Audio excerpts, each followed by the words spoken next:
Alright, Shalom. I'd like to give all praises, honor, and glory to Yahweh Ba'ashem Yahushai, double honors the apostles, and elders of Great Millstone of Rule Well, and salutations to the Akim around the world that pushes truth in sincerity. I'm going to go through some precepts here to show these people they hate the light that is in you. You understand?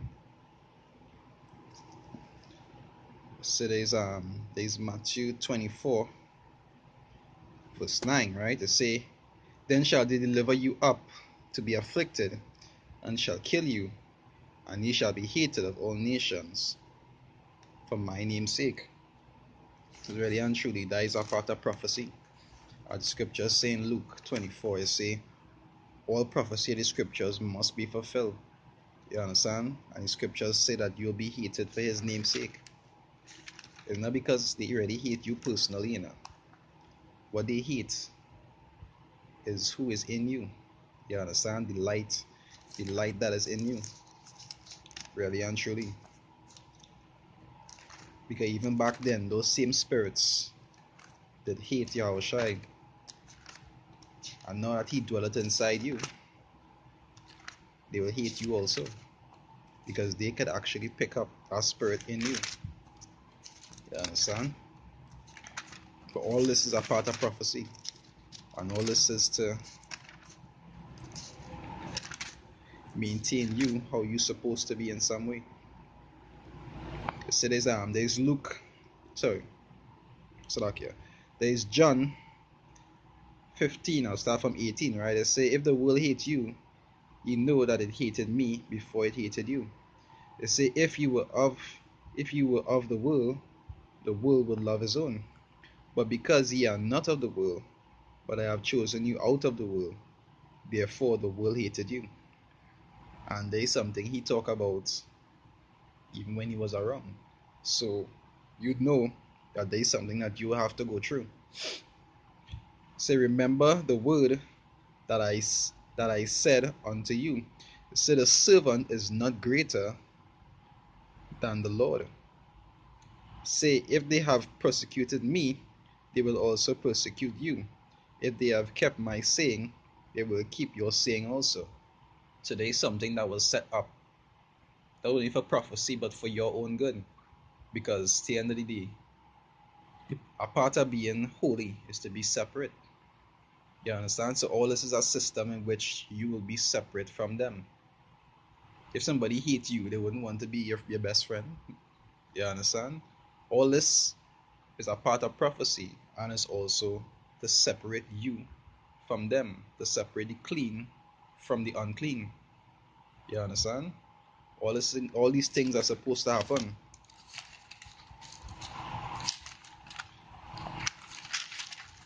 See, this is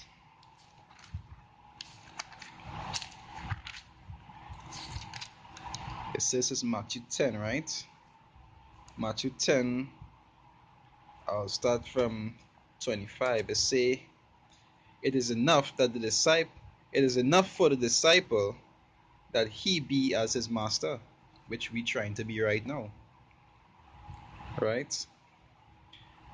And the servant as his Lord. It say, if they have called the master of the house Beelzebub, you understand? That's what they used to call him.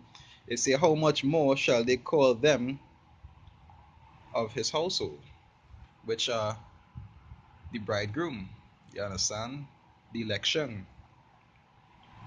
If they say bad things about him, we expect them to say about you, because they could see that light inside of you. Now the scriptures didn't say you'll be hated for being an asshole. You understand? The scriptures say you'll be hated for his name's sake. If somebody was to watch you and be like, he's an asshole, he don't even tell people good evening when you tell him evening, or wherever it is that not really expedient. If people hate you for that, that's different. But if the scriptures say you'll be hated because, you're keeping the ordinances, you gotta grow your beard, for things like that, or for keeping the laws, if they hate you for that, you gotta count that joy. Because what they hate is not really you.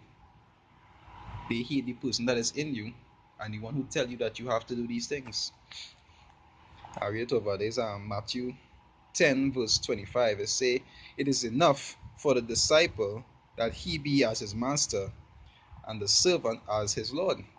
It say, if they have called the master of the house Beelzebub, how much more shall they call them of his household? Right? Verse 26 it say, fear them not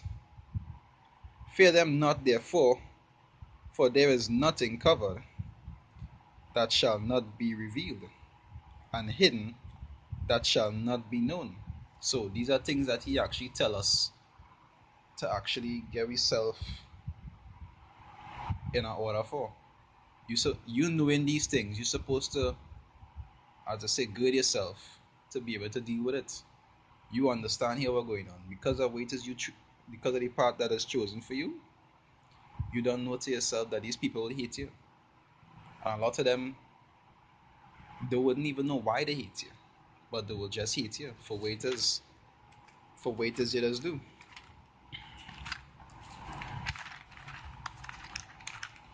So this is John 16, right?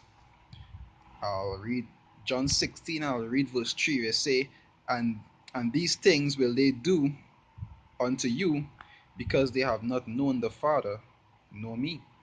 Even though some people that assume to themselves that they know the Most High, they don't know Him. You understand? They don't know Him. Even those people like the Pharisees who used to act like they're serving the Most High, they didn't know Him, and the Messiah used to tell them that. It says verse 4, it says, but these things have I told you, that when the time shall come, ye may remember that I told you of them. So all these things, when you actually see them coming into play, when you see the scriptures being fulfilled, it's supposed to come into your remembrance. Hey, these things I have to go through.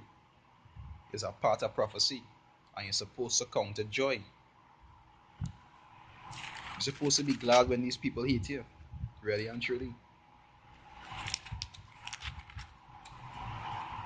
So this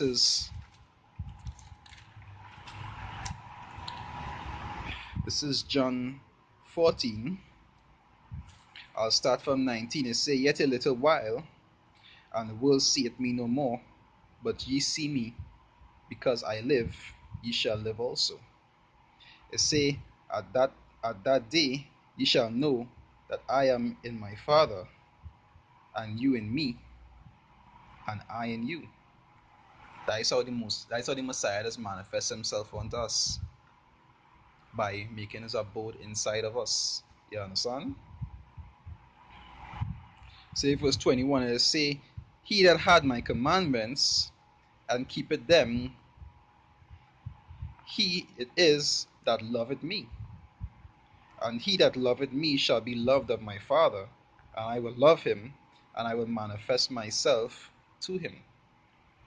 You understand? They say, Judas said unto him, not Iscariot, it said, Lord, how is it that thou wilt manifest thyself unto us, and not unto the world? Like when the disciples were still greeting. So Yahushua answered and said unto him, if a man love me, he will keep my words. Now you see how the scriptures keep repeating about keeping his word. And my Father will love him, and we will come unto him, and will make our abode with him. You understand? The Most High and his Son does dwell inside of us. And because of that, people will see us, and they will hate you. They will hate you. A lot of them will hate you, and they wouldn't even know why they hate you. You see, like sometimes you go see, like you meet somebody for the first time, and you realize they're giving off a certain vibe off of them that you're just not meshing with them. Like you could tell spiritually that, hey, you don't have much to do with this person. That is the kind of vibe that does go for you. Sometimes I mightn't get it right away, but after a period in time, when your light start to shine, eventually they go just have an anger towards you. and they wouldn't even have a good reason. See, like how cockroaches hate the light? They don't have a good reason to hate the light. It is just irritate the sight. You understand? It is just so it will be with these people. They don't hate you, really and truly. Because when you was just like them, they didn't have a problem with you. It's the light that is in you is what they already have a problem with.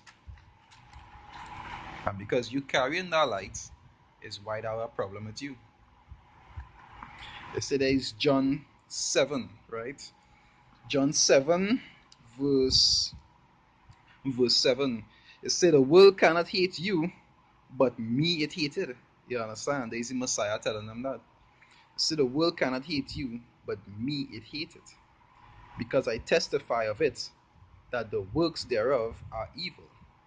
And that is really and truly how they start to hate you also. One of the reasons when you start to tell them about the wrongs, because they hate the light. As the scripture said, they love darkness rather than light. As soon as you start to tell them the wrongs, we don't like this guy. We don't like this guy. He against happiness. You understand? And that's how these wicked people out here is. They hate the truth. They hate the light. And they hate the light that is in you. You understand? So this First Thessalonians 4, verse 8, right? It say, he therefore that despiseth not man, but the Most High, who had also given unto us his Holy Spirit. And they hate that spirit of truth. And if you hate the spirit of truth, the spirit of truth is Yahushai. So, which goes back to the same thing. They hate him, really and truly. Scriptures refer to them as lovers of the self. They hate the truth. They hate the truth when he did walk the earth, and they hate the truth after he finished, after he leave the earth. And that is why he is not manifested unto them. So there's something you had to expect. There's something that is a part of prophecy. They will hate the light that is in you. But as the scriptures also say, fear none of these things that shall happen to you. That is the reason why he tells us it to begin with, for you to prepare yourself mentally when it actually happens. It's like when the scriptures say, a man's enemy will be that of his own household. All of that is things that he tell you while it's early for you to prepare yourself. All of these things is for you to not be offended, because these things happen to men, and they start to be offended for the word's sake. When really and truly, this is a part of your training to make you stronger, to actually prepare you for the things that are to come. Because most of these people who hate you, they're going to be destroyed. So you're not supposed to be too attached to these people knowing that. So you being separated from them is for your good. You understand? If they hate you and you had to be separate from them, that is actually a good thing, because just now when calamity come upon them, you don't want to be emotional about it. You had to sort of separate yourself from now and understand that all these things must come to pass. Right? And with that, I'd like to give our praises, honor, and glory to Yahweh Ba'ashem, Yahushai, double honors to the apostles, and elders of Great Millstone at Ruwell, and salutations to the Akim around the world that pushes truth in sincerity. This is Yaraba from the Trinidad East Camp, saying Shalom.